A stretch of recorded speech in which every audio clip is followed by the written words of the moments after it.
Tangshalo Bilunia Bidansabha Kendroni MLA Dipongkor Sente Rishimuk Panchayat ni Adong Kusam Chairman Ashish Dotto bai Tuiduja Kaisa Bodol Deputation Rilekha Bilunia Bakakstefa Habanogo Bakakstefa ni Thani Borni Shanmung Bilunia Checkpost ni Simi Sunaishori te Julaibari National Highway NH 108822 km ni lama Laitanai CPIM ni Amolo Samung Jengjakmani Tabuk Bopayako o lama ni Samung Lukurongni koksil jamungno rugui amsayo berai nekai CPIM ni MLA Dipongkor Sen Lukurok saka Kalinagar amsaini lama kinaro kusuk drain snamjake tui draino habigla gobangma thayo hatani rumjak wati molo thanglai suklaini belaino jungjal nukjago omhai jungjalono tuino SDM ni thani deputation rilekha tangshalo মাননীয় মহকুমা শাসকের কাছে আমরা গিয়েছিলাম আমার সঙ্গে ঋষমুখ পঞ্চায়েত সমিতির সম্মানীয় এক্স চেয়ারম্যান আশিস দত্ত উনিও ছিলেন এখানে যেই রাস্তাটা সেখানে শুরু হয়েছে ন্যাশনাল হাইওয়ে NH 108A এই রাস্তাটা বামফ্রন্ট সরকারের সময় তার মঞ্জুরি এবং তার কাজ শুরু হয় কিন্তু এত স্লো গতিতে সেটা চলছে মানে এত স্লো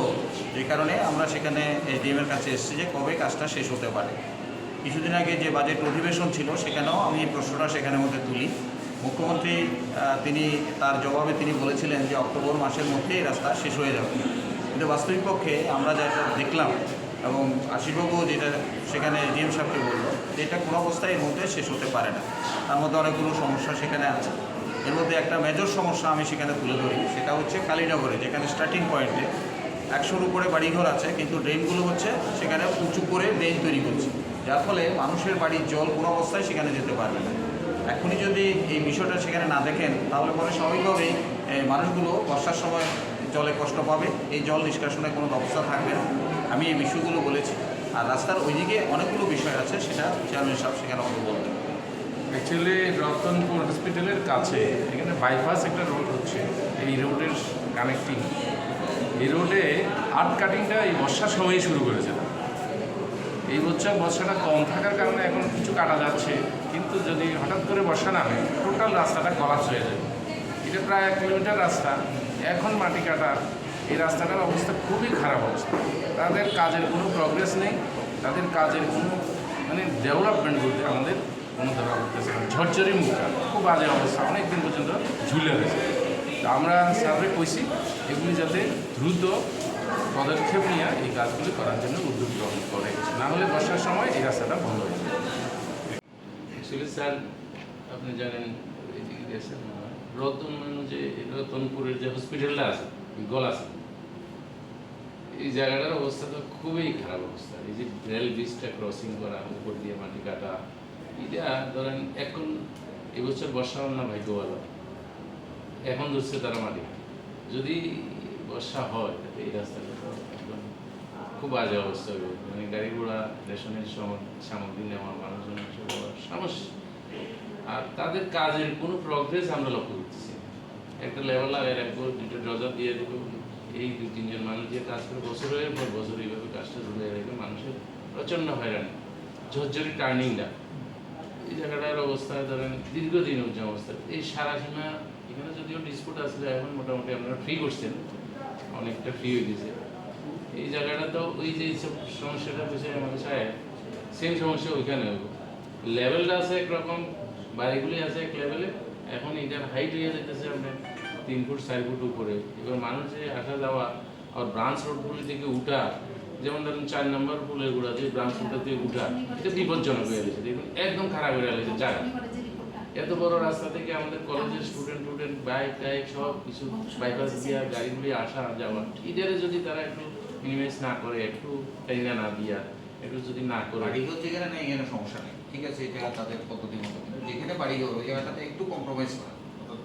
কম্প্রোমাইজ করা আর ব্রাঞ্চ রোডগুলির থেকে বাইরে হওয়ার সময় এটারে একটু যদি মিলে না দিলে হঠাৎ করে উঁচা করে এখানে উঠা নেওয়ার ক্ষেত্রে খুব সমস্যা হয়েছে অ্যাক্সিডেন্টের ভয় মারাত্মকভাবে এই বিষয়গুলি আর তাদের কাজটা একটু স্পিড আপ করা এত স্লো এরকম কন্ট্রাক্টর আমি আমার দেখছি আমাদেরও কিছু আছে আমাদের কিছু পেমেন্ট এদেরও কিছু কারণে এটা স্লো হয়েছে এগুলি আমরা একটা করে কেস আমাদের সামনে আছে আমরা এটা স্যার সারাদিনের সাইটে শহরের সাইটে সব চলছে ঠিক ঠিক আছে ওই সাইডটা নলেজ আছে, আমারও নলেজ আছে। আমি কয়েকদিন আগে রতনপুর গিয়েছি। টাউনের কাজটা স্যার শুরু করে দিয়েছে, এখান থেকে আর শুরু হয়ে গেছে, কিন্তু এখনই এখানে পাবলিক ল্যান্ডে ঢুকতেছে, ওইখান থেকে কিন্তু তাদের চিন্তা এখন গেলে স্যার তারা তো এখানে কি বাহাদুর করতেছে করে স্যার, এই যে লেভেল রাস্তা আছে এটার উপরে হইতেছে ড্রেনটা হইতেছে 3 ফুটের উপরে। তো আগের লেভেলের সঙ্গে হচ্ছে বাড়িগুলি, এখন 3 ফুট উপরে হচ্ছে ড্রেন হয়ে যেতেছে। তো মাটিটা উঠবো 3 ফুট উপরে বা আরো একটু বেশি। আমার সঙ্গে যখন আমরা কথা বলছিলাম এরপরে আগে থেকেই কথা চলছে কালভার্ট হওয়ার জল বাসের জন্য রাস্তার পাশাপাশি কালভার্ট হওয়ার কালভার্ট এটা ইয়েতে আছে, ডিএমসারের নলেজে আছে। এটা দেখুন আচ্ছা, ঠিক আছে স্যার, আমার কাজ থেকে। তো এই রাস্তাটার কাজ সম্পর্কে 6 বছর আগে এই কাজটা শুরু হয়, কিন্তু অত্যধিক ধীরগতি। এটা নিয়ে পঞ্চায়েত সমিতির আমাদের যে এক্স চেয়ারম্যান আশিফুল তারাও বিভিন্ন সময় এটা নিয়ে বিভিন্ন সমস্যা আপনাদের দৃষ্টিতে সেখানে আমরা আনছি। আমি ওই দিন বিধানসভাতেও এই বিষয়টা সেখানে মধ্যে তুলি, যদিও চিফ মিনিস্টার এটা কইছেন যে অক্টোবর নভেম্বরের মধ্যেই রাস্তার কাজ শেষ হবে, তো এখন পর্যন্ত যেটা এটা লক্ষণ আমরা দেখতেছি। এটা সম্পর্কে আসলেও খুব ভালো জানে ওইদিকে পাটটার অবস্থাটা কি, এটা একটু করবেন। তো এইখানে যেটা সমস্যা সেটা হচ্ছে কালীনগরের পার্টি, শতাধিক পরিবার এখান থেকে চেকপোস্ট থেকে যে রাস্তাটা শুরু হয়েছে এবং যে ড্রেনটা রাস্তার পাশে ড্রেনটা খুব উঁচু হইতেছে, কিন্তু মানুষের বাড়িঘরগুলো নিচে।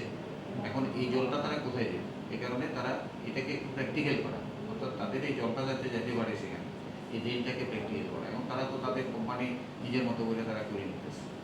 আমরা চাইতেছি যে ইমিডিয়েট আপনি এটা ভিজিট করেন, ভিজিট করে তাদের সঙ্গে কোম্পানির সঙ্গে ব্যাংকে তাদের সঙ্গে কথা করেন, যাতে করে এটা একটা মানে সলিউশন, একটা জায়গাতে সলিউশন আইতে পারে। এখানে 100 ফ্যামিলি তারা আমাদের বারবার ফোন করতেছে।